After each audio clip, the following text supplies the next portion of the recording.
السلام عليكم البنات، تحية كبيرة لكم مجددا من قناة حلويات عبد المغيث. حلقة أخرى كتجمعنا بكم على القناة اللي نتمنى دائما أنها تكون عند حسن الظن ديالكم، ونتمنى أنا لي فيديو اللي كنقدمو لكم يعجبوكم. الحلقة ديال اليوم إن شاء الله بإذن الله غادية تكون وصفة وقائية ووصفة علاجية لأحد الأمراض اللي كان دارت ضجة أولا اللي كلشي متخوف منها. أكيد غادي تعرفوني علاش غادية نتكلم أولا علاش كنلمح. بالنسبة للمرض اللي غادي نديرو ليه هاد الوصفة هو المرض ديال انفلونزا الخنازير او H1N1، وذلك من بعد ما شفنا بزاف ديال الناس فعلا تصابوا به وفعلا ظهرت الحالات اللي هي مصابة بهذا المرض. لكن الامر ما كيقلقش وما كيخوفش حتى لهاد الدرجة، خاصة اننا انا من وحده من الناس اللي تعانيو مع وليداتها بسبب ضعف المناعة او لا بسبب الحساسية أو ضيق التنفس عندهم، خاصة أن السن ديالهم مازال باقي صغير. لكن بوصفات طبيعية، وصفات اللي هي علاجية ووقائية، الحمد لله والشكر لله. كيف ما تنقولوا طحت على الكود بوك اللي هناني في البرد.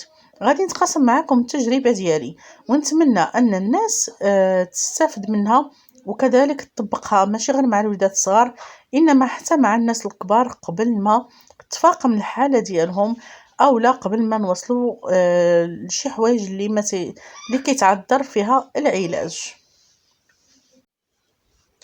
اول شيء نقوم بتعريف المرض بالنسبه للناس اللي ما كيعرفوش.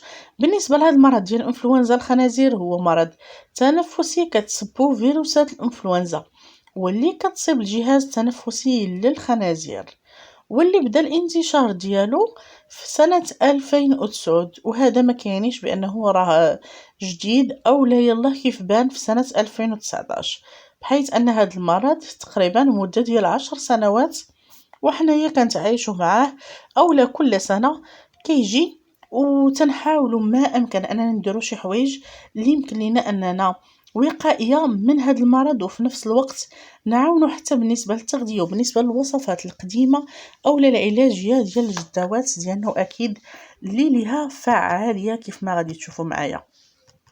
غادي نقول لكم كيفاش كتنتقل الانفلونزا الخنازير من طفل لاخر، ونتمنوا اننا نربيو وليداتنا على اشياء اللي هي سلوكيه، من بينها غسل اليدين، وحتى ملي تجينا الكحه او الكحبه او العطاس دائما يكون عندنا واحد المشواغ او واحد بابي كلينكس نديروه على فمنا عاد نكحبو باش هكا ما نساهموش في انتشار العدوى او لا انتشار هاد المرض ما بين الوليدات او لا حتى اسمحوا لي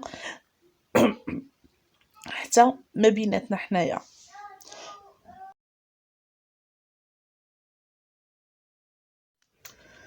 وحنايا كنخدموا في الوصفه ديالنا غادي نكملوا الطرق ديال الانتقال ديال الانفلونزا كيف ما تنقولوا دائما حديث ومغزل مع عبد المغيث. غادي ناخذ واحد الليمونه اللي غادي نقشرها كيف ما كتشوفوا معايا، غادي نحيد ليها هذيك الجلده كامله. بالنسبه للطرق ديال الاخرى ديال الانتقال ديال هذا المرض، كيمكن انه ينتقل عبر الاستنشاق وابتلاع قطرات لعاب اللي كتحتوي على فيروس من الشخص المصاب، وكيف ما سبق وذكرنا انه كينتقل عبر العطس والسعال، وكذلك يمكن انه ينتقل عبر ملامسة الخنزير اللي مصاب بهذا المرض ديال انفلونزا الخنازير بالنسبة للناس اللي من دول اخرى او عندهم ضياعات ديال الخنازير، او كذلك بتلامس مع واحد السطح اللي هو ملوث بهذا الميكروب او لا بهذا الفيروس.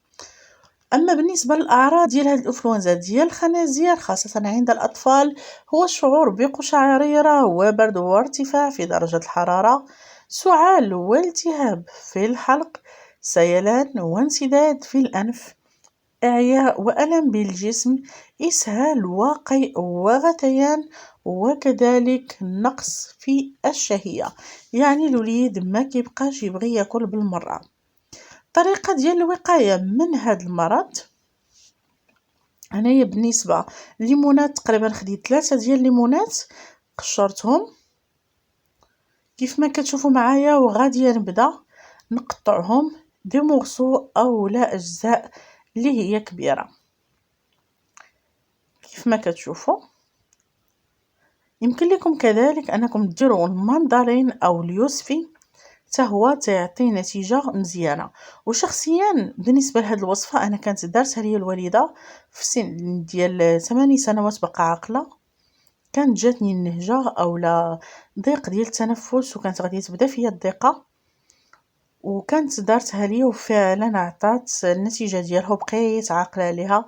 وهادشي علاش قلت نتقاسمها معكم في القناه، حتى بالنسبه للناس اللي عندهم ضيق ديال التنفس وكذلك وليداتهم كيعانيو من البرد، كيعانيو من الزكام، عندهم ضعف ديال المناعه اولا كذلك الحساسيه، اولا ملي كيكون عندك هكا الوليد صغير صدرو تيعمر.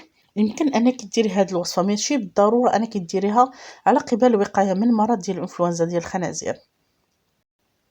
هنا كيف ما كتشوفوا معايا غادي ناخذ واحد الكاسرول اللي غادي تكون شويه مجموعه وما غاديش تكون كبيره بزاف. غادي نوضع فيها هاد الليمون اللي قطعت، وغادي ناخذ واحد القشره ديال الليمونه غادي نقطعها بهذا الشكل ونقطعها طريفات صغار. ونتمنى انكم ماشي غير تاخذوا الوصفه وتمشيو لانه مازال باقي فيها لا المراحل ولا طريقه الاستعمال ديالها، واللي هي ربما كتلعب دور كبير في النجاح ديال العلاج معكم اولا في العلاج ديال الاطفال ديالكم.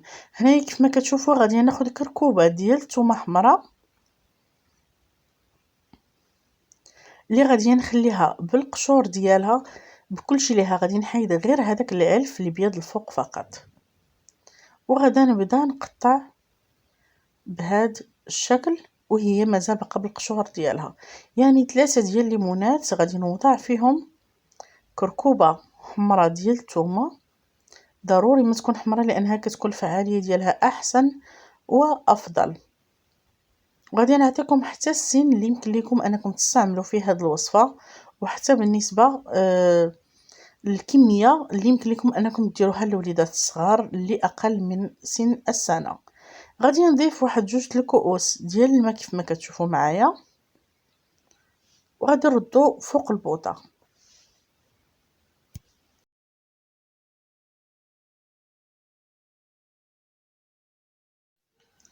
وهنايا كيف ما كتشوفوا معايا من بعد ما غلا هذاك الخليط تقريبا واحد المده ديال 5 دقائق صافي كنطفي عليه كنخليه حتى يبرد اكيد باش ما نديروش هكا في البلاستيك ونبدا نطحن فيه ويتفرزوا ليا افرازات اللي تسبب لي السرطان. يعني من الافضل انكم تخليوه حتى يبرد وغادي تبداو تطحنوا بهذا الشكل. بينما انا كملت الطحين باش ندوزو للمرحله المواليه غادي نقول لكم طرق ديال الوقايه من هذا المرض. بالنسبه للطرق ديال الوقايه من الافضل ان الوليد ملي ضربوا البرد ما كاينش لاش غادي تصيفطيه للمدرسه باش ما يعاديش وليدات اخرين. هذه كنصيحه اولى. اما النصيحه الثانيه حاولي الوليد او البنيته تعوديه على الغسل ديال يديه بالماء والصابون، تكون تحت المراقبه ديالك، لان دي فوا الوليدات غير كيزيدوا يديهم الماء وكيجيو عندك يديهم فازغين كيقول لك صافي حنا غسلنا يدينا. كذلك حاولي انه ما يلامسش الخنازير بالمره. وهنايا كيف ما كتشوفوا معايا غادي ناخذ واحد الصفايه اللي غادي نصفي فيها هاد الخليط ديالي. والاهم انني ملي نكون نصفي ضروري ما تكوني بالنسبه لهذاك الطخه تحاولي انك تنزليه كامل كيف ما كتشوفوا معايا مع هادوك السوائل، يعني كتبقاي تحركي بهذه الطريقه باش كينزل هذاك العصير كامل ماشي غير الماء فقط.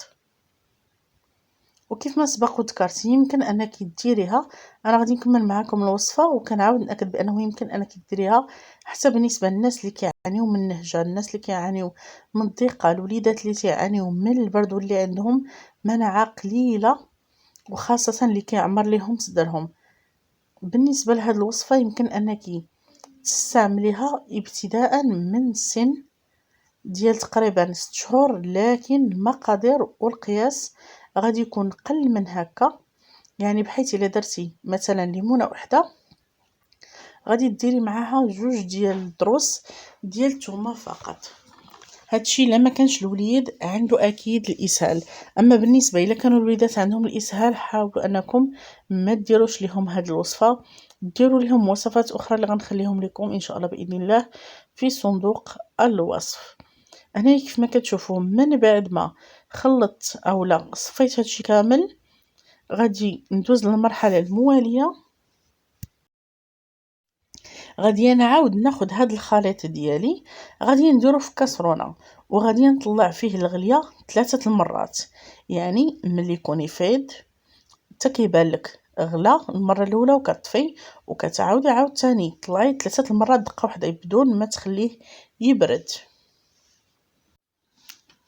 من بعد كديريه فواحد الكاس وكتضيفي عليه القليل من العسل الحر من نوع ديال كاليبتوس اولا من نوع اللي يكون جيد. الا كان بالنسبه للوليدات الصغار ديروا غير العسل ديال الليمون باش ما يكونش مجهد على مصيرناتهم.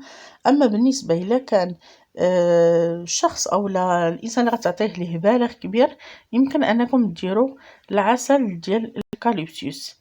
ملاحظه بالنسبه لهاد الوصفه، غادي تخاد 3 ايام وتقطع اولا تحبس وتعاودي عاوتاني دوز 3 ايام وتعاودي تاخديها. وبالنسبه للوصفه كتخاد في الليل من بعد ما كتسخني هاد المشروب وتضيفي معاه قليل من العسل كيف ما سبق وذكرت. ملي كتشربيه ما كتشربيش من وراه الماء، يمكن انك تضيفي معاه واحد القطعه ديال الزنجبيل اولا سكينجبير بالنسبه للوليد. بالنسبه للناس الكبار، اما حتى بالنسبه للوليدات الصغار ما غاديش يبغيو يشربوا لك السكينجبير، يا ربي يشربوه غير هكا. وعلاش قلت لكم توقفوها 3 ايام؟ باش كتبقى الفعاليه ديالها. واكيد كتقسمي بوصفات اخرى اللي كتوقيك كذلك من البرد، واكيد اللي غنرجع لك. ما بقى لي الا نودعكم ونقول لكم نسال الله الشفاء للجميع والى اللقاء.